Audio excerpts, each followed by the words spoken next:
예, 돈 잘 버는 증권맨에게 듣는다. 3월 마지막 날 4월을 대비하면서 변동성 구간을 어떻게 지나갈 것인가 전략 세웁니다. IBK 투자증권 영업부 박근영 차장님 오셨어요. 어서 오십시오. 안녕하세요. 오늘도 제목이 마음에 듭니다. 4월 증시 차별화 장세를 어떻게 대응할 것인가. 예, 일단은 뭐 이제 3% 오르고 떨어지는 건 뭐 이제 좀 그냥 자연스러운 정도예요. 워낙 그 전에 변동성이 커가지고요. 변동성 자체는 이제 3월보다는 조금 줄어들겠죠? 네, 뭐 그러기를 바라고 예. 사실 이제 뭐 10% 정도의 뭐 시장이 왔다 갔다 하는 부분들은 그러니까요. 저도 지수가, 이제 굉장히 예. 이례적인 뭐 모습이었기 때문에 사실 조금 당황스럽기도 했지만 어찌됐건 저희가 이제 극복을 이제 3월 달에 했었고요. 이제 다행히 이제 1750 정도까지는 올라왔습니다만 어찌됐건 지금 이제 그 이탈리아 쪽은 좀 코로나 확산세가 좀 주춤해졌다는 이제 이야기들이 좀 나오기 시작했고 미국은 조금 더 지켜봐야 되겠지만 사실은 또 통제 가능하다면 아마 뭐 1, 2주 내에 어느 정도 좀 확진자 수의 증가수가 조금은 주춤해지기를 개인적으로 바라고 있는 상황입니다. 다만 이제 지금 현재 중요한 부분들은 이제 지표들이 이제 발표되기 시작한 시점인데요. 결국 이제 실업률 통계치라든지 그 다음에 여러 가지 부분에서 통계치들이 나오고 시작하는데 결국 지금 3월에 고용지표 미국 관련된 지표가 발표가 예정되어 있습니다. 물론 지난번에 실업 청구 수당 관련해서 320만 정도 나왔음에도 불구하고 그날 미국장이 거의 뭐 급등하다시피 했거든요. 그러니까 지표가 나쁘다고 해서 시장이 뭐 많이 빠지거나 그러지는 않을 수 있겠지만 어찌됐건 지금 이제 중요했던 2월, 3월에 셧다운 됐을 때 어떤 지표들이 지금 나오기 시작하는 부분이기 때문에 변동성이 좀 커질 수 있는 부분은 분명히 저희가 주목을 해야 되는 상황이고요. 아마 이제 신규 실업수당 청구가 컨센서스를 상회했기 때문에 아마 그 실업률 같은 경우도 이번에는 조금 컨센서스를 상회하는 발표가 있을 수 있습니다. 다만 그렇게 됐을 때 연준이나 또 이제 미국 정부가 어떻게 대응을 하고 거기에 대한 정책을 내놓느냐에 따라 주가가 또 빠지기보다는 올라갈 수도 있기 때문에 어찌됐건 좀 주목할 지표는 이번 주가 상당히 많이 제했고요.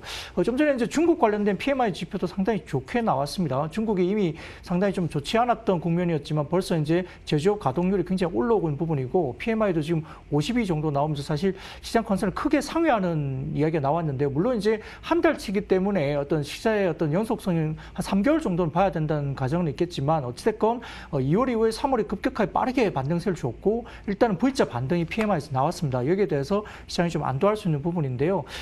지금 버냉키 전 연준 의장도 비슷한 생각인데 사실 이게 감기 증상이기 때문에 이제 경제의 어떤 시스템적인 붕괴가 아니기 때문에 이 또한 지나간다라고 이야기했고 자연재해와 같은 수준이기 때문에 일단은 복구 가능하고 반등이 가능하다고 이야기하는 부분들이 상당히 좀 긍정적으로 바라볼 수 있는 부분입니다. 말씀드렸던 다만 이제 검사 속도 가속화에 대한 확진자 증가폭 그리고 백신이 과연 언제 나올 것인가가 핵심이고요. 또 지금은 가장 또 핵심이 원유 시장이거든요. 이 원유 시장의 유가가 어느 정도 빠질 것이냐에 대해서 또 이제 의견이 분분한데 아직까지는 좀 더 빠진다는 의견이 좀 많기 때문에 유가가 빠진다면 또 주가에 대한 제한적인 상승이 어찌될 수밖에 없는 부분이다. 이런 부분에서는 다소 좀 경계를 할 필요는 있다 바라보겠습니다. 경제 지표 확인해야 되고요. 미국의 이제 코로나 상황을 봐야 되는데 미국 상황이나 이 상황들을 조금 낙관론적으로 좀 보시는 거 아닌가요? 너무 경계할 부분이 좀 적지 않을 것 같은데. 네, 실제 네. 뭐 그러합니다. 굉장히 네. 뭐 지표들은 좋지 않을 가능성이 예. 높고요. 또 이제 셧다운 관련된 부분들 때문에 제조업이라든지 부분도 그렇고 또 말씀드렸던 지금 원유가 가장 핵심이거든요. 네. 일부 이제 미국 같은 경우는 지방은행 같은 경우에는 그때 이제 일반적인 그 쉘가스 관련된 익스포즈가 미국의 IB 은행들이 한 14에서 15 정도 익스포즈가 있다고 봤는데요. 지금 벌써 이제 지방은행 같은 경우는 20%에 육박하는 쉘가스 관련된 익스포저의 은행들이 나오기 시작했습니다. 그러면 유가들이 빠지기 시작했고요. 사우디나 러시아 같은 경우는 원유 관련된 생산 원가를 따진다면 지금 20달러가 깨진 상태에서도 지금 버틸 수 있는 원가 구조이기 때문에 예. 여전히 감산과 관련된 이슈는 나오지 않을 수 있습니다. 물론 이제 러시아에 지금 이제 미국이 러시아를 지금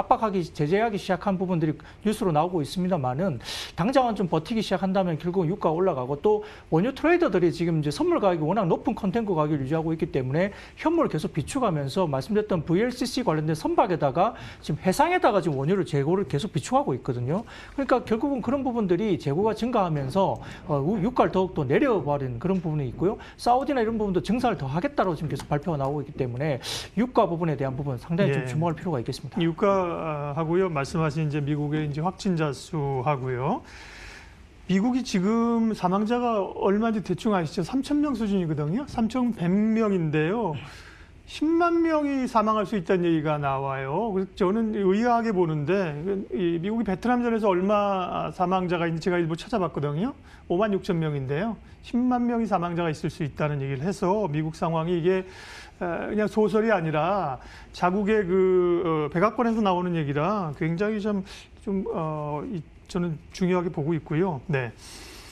온라인 계약을 이제 4월 9일부터 순차적으로 하겠다고 오늘 정부가 이제 발표를 했습니다. 관련 종목들은 어제까지 급등을 했었고 오늘은 이제 좀 뉴스가 나오면서 조정을 꽤 받는 상황인데요. 예, 교육 관련주 어떻게 보세요, 조정님? 뭐 실질적으로 좀 교육 관련주들은 주가가 사실 많이 급등을 올랐죠? 했습니다. 네. 예, 그래서 신규로 여기서 사시라고 말씀드리기엔 조금 부담스러운 부분이 분명히 있고요. 네. 또 이제 그 온라인 계약 관련해서 이게 과연 이제 그 회사들이 물론 이제 어떤 일부 온라인 종목들이 이제 뭐 상한가를 갔을 때 과연 계약 연기로 온라인 계약 관련된 부분이 이제 몇 달 지속됐을 때 이게 시가총액을 30%, 40%, 50% 이렇게 올릴 만한 펀더멘탈리 어떤 그런 변화가 있을까에 대한 부분들에 대해서는 다소 조금 이제 퀘스천 마크를 달 수밖에 없거든요. 다만 이제 이게 시장이 워낙 이제 좀 어려운 국면에서 컨셉 매매가 들어가고 거기에 대해서 온라인 계약을 하다 보면 결국은 컨텐츠 증가는 어쩔 수 없는 국면이기 때문에 일부 이제 교육주에 대한 저희가 관심을 충분히 가질 수밖에 없습니다.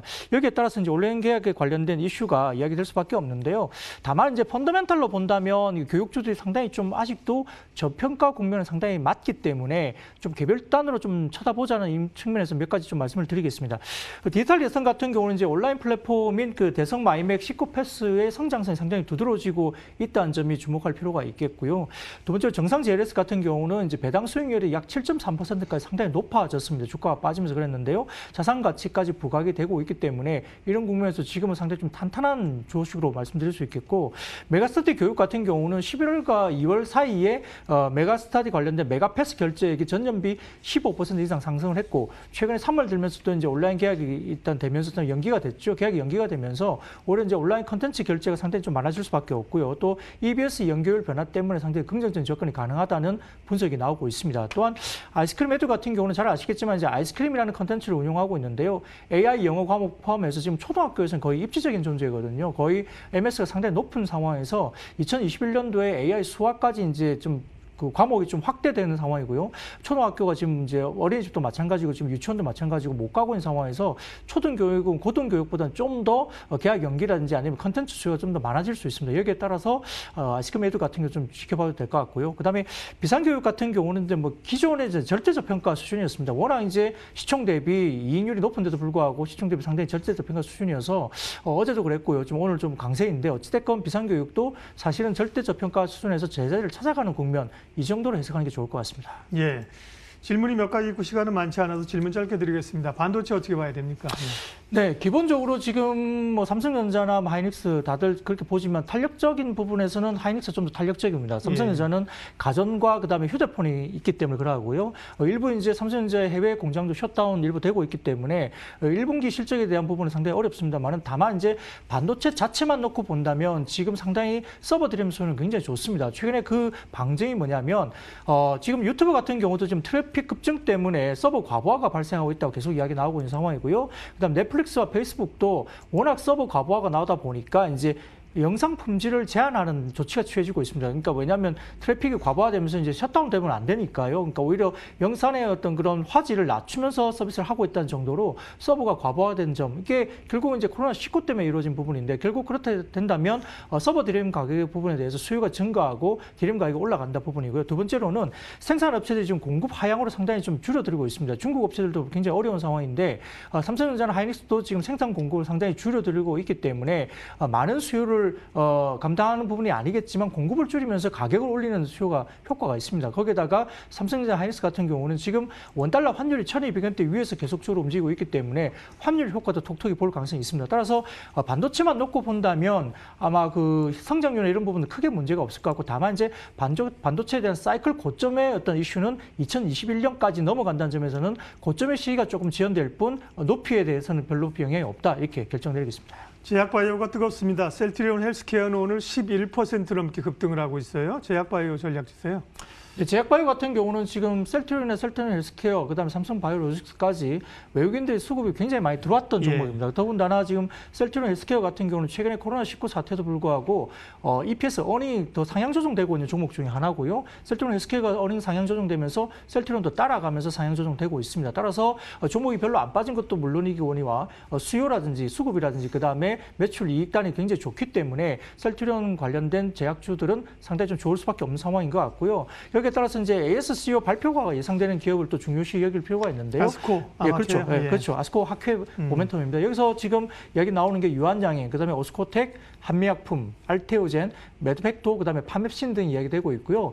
다소 조금은 지금 확정된 건 아니지만 그 기술 이전과 관련된 이슈가 될 수 있는 종목군이 지금 레오캠 바이오라든지 알테오젠, 펩트론, 그다음에 엔지캠 생명과학, ST팜 등이 이야기되고 있는데 또 이제 길리어드의 그 렘데스비르 관련된 원료 관련해서 유한양행이나 ST팜이 원료 공급에 대한 가능성도 다소 이제 지금 확정된 부분 전혀 없습니다만은 원료 공급에 대한 이슈가 다소 불거질 수 있습니다. 그러면은 그쪽 부분도 좀 주목할 필요가 있겠습니다. 4월 변동성은 이전보다 조금 줄어드는 차별화 장세를 예측을 하셨는데요. 4월에 그러면 주목할 만한 섹터 정리해서 좀 말씀해 주십시오. 네, 지금 어쨌든 사회적 거리두기가 지속되면서 뭐 관련된 부분들이 이야기되고 있는데 결국 지금 최근에 글로벌 시장에서도 지금 ETF라든지 종목들이 많이 들어오면서 자금이 쏠린 부분은 역시 IT입니다. 예. 역시 IT였고요. 국내도 이제 반도체를 포함한 부분들이 여전히 편안한 부분이 분명히 맞는 것 같고 여기에 더해서 5G 통신 장비 업종들이 지금 중국도 이미 이제 3, 4조 정도 되는 5G 통신 장비주 관련된 발주를 공식적으로 했고요. 미국도 발주가 나오고 일본도 발주가 나오면서 KMW 같은 경우는 미국과 일본의 발주를 3월 달에 이미 계약을 했습니다. 여기에 따라서 지금은 국내 시장도 9.6조 정도 되는 5G 통신 장비 관련된 투자가 하반기로 좀 미뤄져 있던 투자가 상반기로 절반 이상 당겨지면서 상당히 좀 급박하게 이루어지고 있습니다. 결국은 지금 코로나19 때문에 경기 침체가 됐을 때 인프라 투자 관련해서는 결국은 통신 관련된 부분들이 인프라 투자가 통신 장비주들이 될 수 있다는 점에서는 수혜주로 볼 수 있겠고요. 두 번째로서는 지금 저유가 수혜주입니다. 뭐 한국전력이 유틸리주로서는 1달러당 2천억 정도의 영업이익이 올라간다는 이야기가 있기 때문에 상당히 지금 하반기로 들면서 두바이유 40달러 정도 수준이라면 연간 1조 5천억의 영업이익이 올라간다는 점에서는 유틸리티 한국전력 보셔야 될 것 같고요. 또한 오늘 급등하고 있습니다. 지금 순수 NCC 화학 업종들이 지금 유가가 더 빠지면서 스프레드가 벌어지면서 상당히 좋은 효과가 나타나고 하반기에 코로나19가 잡히면서 경기에 대한 모습들이 우상향으로 그려지면 상당히 스프레드 개선 효과가 극대화될 수 있다는 점에서는 롯데케미칼이나 대한유화 급등세에 나타나고 있고요. 그다음에 금리 부분에서도 지금 금융주, 그러니까 증권이나 은행도 금리 부분이 상당히 좀 안정화되면서 이런 부분도 증권은 이제 거래대금 증가 그리고 은행 같은 경우는 지금 더 빠질 수 없는 금리 수준에서는 바닥이다. 그리고 자산 가치 대비 너무 싸다는 면에서는 접근 가능하겠습니다. IT나 5G 또 유틸리티, 화학, 금융까지 말씀하셨는데 4월에 주목할 섹터에는 바이오 제약은 빠져 있네요. 바이오 제약은 여전히 괜찮고요. 거고, 네. 셀트리온 그룹주를 포함한 바이오 제약은 아까 말씀드린 대로 어닝이 상향 조정되는 게 몇 개 안 되는 종목입니다. 뭐 거의 30개 정도 되는 종목 중에서 셀트리온 그룹도 들어있다는 점 주목할 필요가 있습니다. 이 항목에서 빠져서가 아니라 앞에서 얘기를 하셨기 때문에 굳이 언급을 안 하신 거군요. 예. 돈 잘 버는 증권 매력에 듣는다. UK투자증권 박근영 차장님 함께했습니다. 수고하셨습니다. 감사합니다.